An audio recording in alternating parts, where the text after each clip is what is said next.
नमस्कार, मैं हूं रंजीत और लेकर आ रहा हूं आपके लिए किस्से और कहानी रंजीत की जुबानी। सबसे पहली सीरीज किस्से कासगंज के। यहाँ गंगा के दो रूप हैं, एक जीवंत है, एक इतिहास स्वरूप है। यहाँ गंगा की धार है, सतयुग का सार है। कण कण में विष्णु भगवान है, क्योंकि वराह अवतार है। तुलसी और द्रोण का तप है, कपिल मुनि का जप है। भागीरथ की तपस्या है और मार्कंडे का वास है। यहाँ इंद्र के घोड़े की कहानी है, उर्दू और हिंदी दोनों ही वाणी है। खुशरो की ख्वाहिश है, शायरी की पैदाइश है। भृगु का आश्रम है, द्रुपद की राजधानी है। पाटलावती की शक्ति है, पटियाली की कहानी है। यहाँ का सुनहरा पौराणिक इतिहास है। ये कासगंज है, इसमें सृष्टि का आरंभ है और मार्कंडे की चिरंजीविता का वास है। यहाँ महामृत्युंजय की कल्पना है, यहाँ मृत्यु पर विजय की साधना है। महामृत्युंजय मंत्र इसी धरा की तो रचना है। यहाँ सब कुछ तो अपना है। तो कासगंज के इतिहास से रूबरू कराऊंगा मैं खुद यानी रंजीत। देखिए किस्से कहानी रंजीत की जुबानी एपीसी न्यूज पर।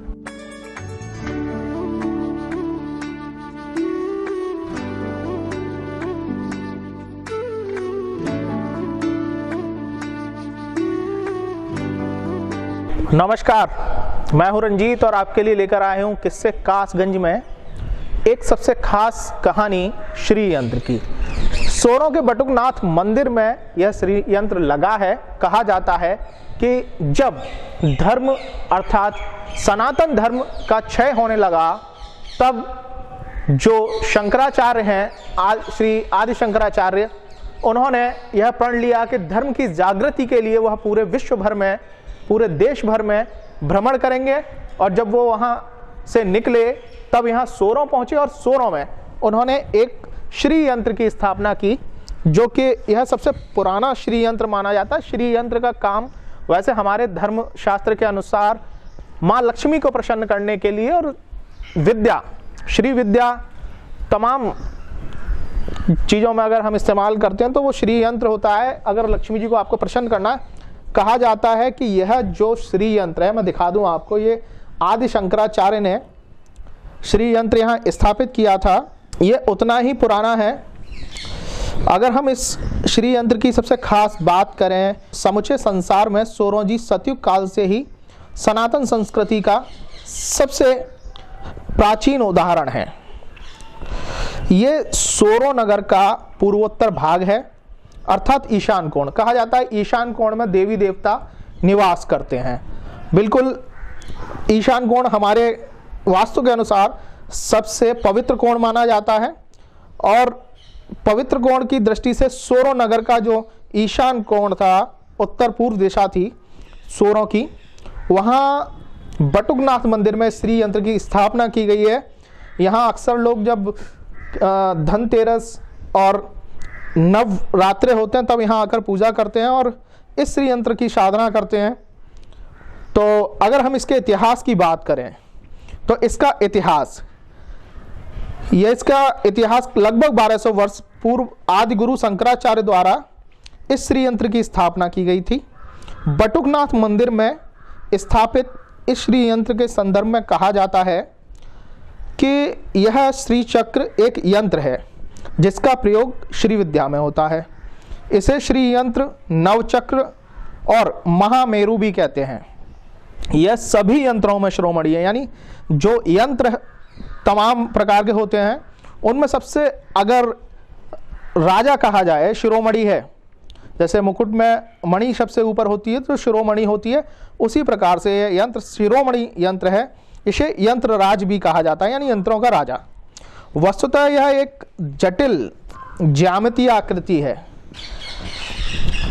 मतलब सीधी सी बात है, ज्योमेट्रिकली अगर हम देखते हैं तो बहुत ज़्यादा टिपिकल इस पर यंत्र है ये। और इस यंत्र की जो देवी हैं, अधिष्ठात्री देवी भगवती जया त्रिपुर सुंदरी हैं, जिनका मंदिर भी यहीं पर है, जिनकी उस पीठ इस बटुकनाथ मंदिर में भी स्थापित है। श्री यंत्र की स्थापना और पूजा से लक्ष्मी की प्राप्ति के लिए होती है। नवरात्रि और धनतेरस के दिन श्री यंत्र का पूजन करने से माता लक्ष्मी जी अति प्रसन्न होती हैं।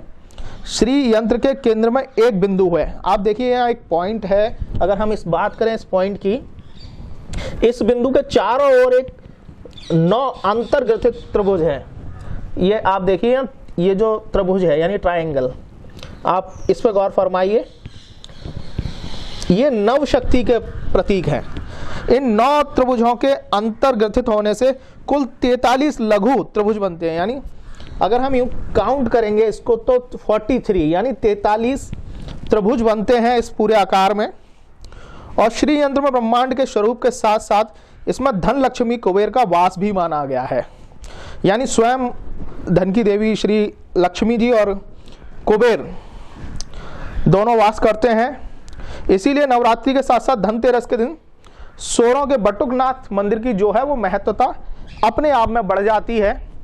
और जो इस यंत्र की अधिष्ठात्री देवी हैं, जिनकी हम बात करें तो ये मंदिर है उनका, जो त्रिपुर सुंदरी जया देवी जो मंदिर कहा जाता है वो मंदिर है। और ये मंदिर की जो स्थापना है वो श्री शंकराचार्य जी ने स्थापित किया था 1200 वर्ष पूर्व, यानी 1200 साल पहले। उससे पहले हम आपको ये इतिहास बता चुके हैं कि सतयुग में अगर बात की जाती है, अगर सतयुग की समाप्ति के बाद कुछ बचता है तो वह यह बरगद का पेड़ है जिसको गृद्धवट कहा जाता है। अगर आप विकिपीडिया पर जाकर भी कहीं सर्च करेंगे तो सबसे पुराने वट वृक्ष अर्थात बरगद के पेड़ की बात होती है तो वो 4 हैं। पहला गृद्धवट सोरों में, दूसरा अगर हम बात करते हैं तो प्रयागराज में है, तीसरा शांतिवट वृंदावन में है, और चौथा जो कलयुग कालीन है वह वट वृक्ष उज्जैन महाकाल की नगरी उज्जैन में है। पहला जैसा मैंने बताया सतयुग कालीन वट वृक्ष है ये गृद्धवट, दूसरा त्रेता युग में प्रयागराज में है, तीसरा द्वापर कालीन क्योंकि कृष्ण की नगरी मथुरा और वृंदावन रहे तो वृंदावन में वंशी व्रत रहा, और चौथा उज्जैन जो महाकाल की नगरी है। किससे कासगंज के में लेकर आएंगे कुछ और खास, बताएंगे क्या है किस्सा कासगंज का दूसरा किस्सा। तब तक के लिए नमस्कार।